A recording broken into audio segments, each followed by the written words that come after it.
Welcome back to the Senior Health Podcast, where growing older means growing wiser, and every episode is your guide to staying strong, steady, and clear-minded after 60.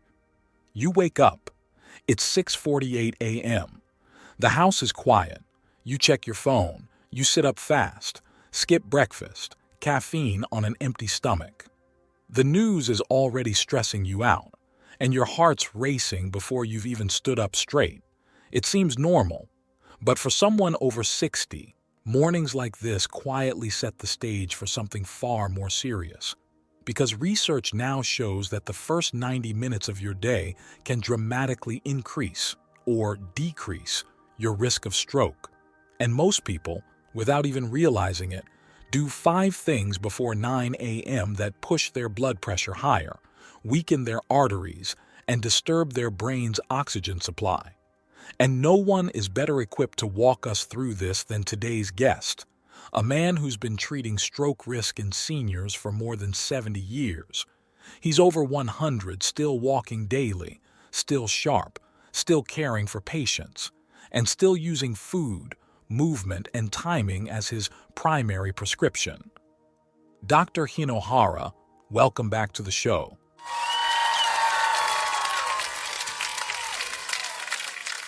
Thank you, John. It's a gift to be here again. And I'm especially grateful we're talking about this today, because strokes don't always come with a warning. Sometimes the warning is the routine. After 60, the body becomes more sensitive to pressure changes, dehydration, even small shocks to the nervous system.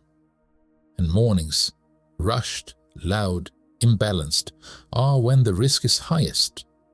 But that also means it's a powerful window for prevention. If you change your first steps, you can change your long-term trajectory. Today we'll walk through 5 habits that quietly raise stroke risk, and how to replace each with something safer, smarter, and simpler. And if you stay until the end, I'll share one quiet shift, something most seniors overlook, that can improve circulation, oxygen flow, and mental clarity in just 3 days. That's so important, and I love that you said the warning is the routine. Can you explain that a bit more? Yes, most people look for symptoms, headaches, numbness, vision loss, but by the time those appear, the damage is often already done. The real warning signs are earlier: elevated morning blood pressure, tightness behind the eyes, dry mouth, sudden brain fog. And often these link directly to how the day begins. When someone wakes up and goes straight into action, no hydration, no breath, no moment of calm, their body goes from rest to panic. Cortisol spikes, blood thickens slightly, vessel tighten, and that's when the risk rises. What I teach my patients is simple. Stroke prevention begins the moment you open your eyes, not with medication, but with attention. That's such a powerful shift, because it means we're not helpless. It means prevention is already in our hands, literally in the first hour of our day. These aren't complicated biohacks. They're choices most of us have the power to make, starting tomorrow morning. So let's get specific. What's the first thing people should stop doing before 9 a.m. if they want to reduce their stroke risk? The first is skipping hydration. It seems small, but it's one of the most dangerous habits for people over 60. Many wake up and go straight to coffee, or worse, nothing at all. After 7 or 8 hours of sleep, the body is mildly dehydrated. Blood becomes thicker, flow becomes sluggish, and the heart has to work harder just to push that blood upward to the brain. That's when stroke risk rises, not because something dramatic happened, but because the system was simply underfueled for the demands of waking up. That really resonates with me. I remember my father would always say, "I'm just not thirsty in the morning," and skip water for hours. He'd start his day with 2 cups of coffee on an empty stomach, and then wonder why he felt lightheaded walking down the stairs. For years, we thought it was just aging. But now, hearing you explain it like this, it's clear. It was a warning sign, not inevitability. I had a patient who was in his early 70s, healthy, walked every morning, took no medications. But one day he stood up from bed and fainted within seconds. His pulse was shallow, his thinking foggy. When we checked his labs, his blood pressure had dipped. No heart attack, no brain bleed. It was dehydration. He'd eaten salty food the night before, had no fluids that morning and drank only coffee, which, as you know, acts as a diuretic. His body couldn't get oxygen to his brain fast enough. That's terrifying and so common. People don't think of water as urgent. Exactly. But it is. It's the simplest health habit, and yet one of the most overlooked. Just 6 to 8 ounces of room temperature water within the first 10 to 15 minutes of waking can reset the entire cardiovascular system. It thins the blood slightly, relieves vascular tension, activates kidney filtration, and even begins digestion gently. It's a full-body wake-up call, one that doesn't stress the nervous system. Cold water can actually shock the vagus nerve and raise cortisol, which is the opposite of what we want. That's why I recommend lukewarm or slightly warm water, and to make it even more effective, add a pinch of sea salt for sodium and trace minerals, or a squeeze of lemon, which supports gentle liver activation and electrolyte balance. That's such a simple change, and it's one anyone can make. No supplements, no special equipment, just awareness and a glass of water. So what's number 2, the second mistake that most people make before breakfast without realizing the risk it brings? The second is standing up too fast. I know it sounds harmless, but especially after 60, the transition from lying down to standing becomes critical. When you sleep, your blood pools more in the lower body, your vessels are relaxed, and the moment you stand quickly, without pausing to breathe or sit first, gravity pulls that blood down. For a few seconds, your brain may not get enough oxygen.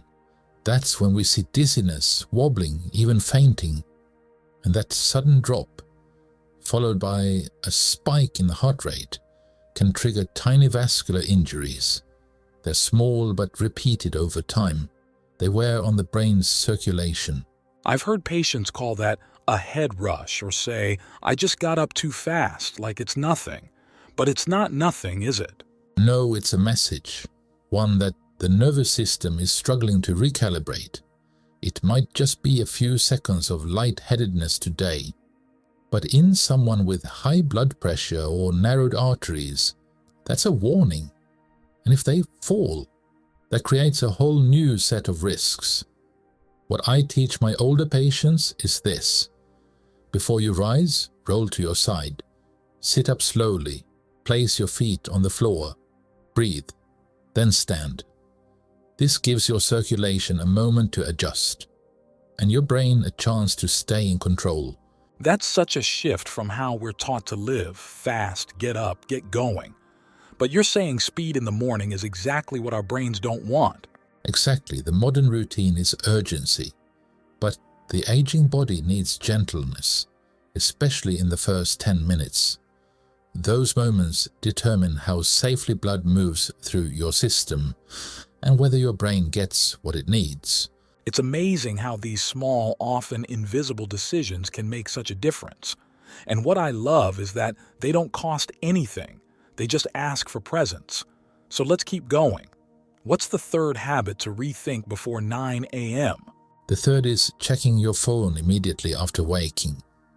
Most people don't realize it, but the information your brain absorbs in the first few minutes of the day can either regulate your nervous system or shock it. When you reach for your phone and see stressful news, emails, notifications, your body responds, cortisol rises, your blood pressure spikes, your heart rate accelerates. This is especially dangerous for people over 60 because their stress tolerance is often lower and their vascular system more sensitive. That flood of stimulation right after sleep can push the body into a state of alertness that's far too sudden. And again, that's when circulation becomes unstable. It's not just a mental issue, it's physiological. That's huge. And honestly, it's something almost everyone does without thinking. Even I catch myself doing it. And I know better. That's the world we live in now. Information is constant, but the brain needs space to transition, especially after sleep, when it's been clearing waste, consolidating memory, and operating in a slower rhythm. Jumping into emails, texts, or headlines is like slamming on the gas while the engine is still cold. It's jarring, and over time, it raises baseline stress levels, which quietly increases stroke risk. So what do you recommend instead? What should those first 5 minutes look like? Start with silence or a gentle routine. Water, a stretch, soft light. If you need stimulation, let it come from your own body first. Breath, movement, maybe a short journal or morning thought.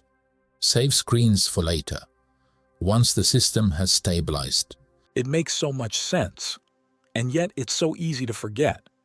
We talk a lot about food and movement, but very little about information hygiene. And clearly, that's a missing link for brain health after 60. All right, we're moving through this beautifully. What's number 4? The fourth morning mistake that people think is harmless, but may be quietly raising their stroke risk?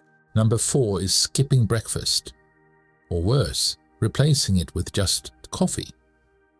After 60, your brain and vascular system need steady fuel to operate safely.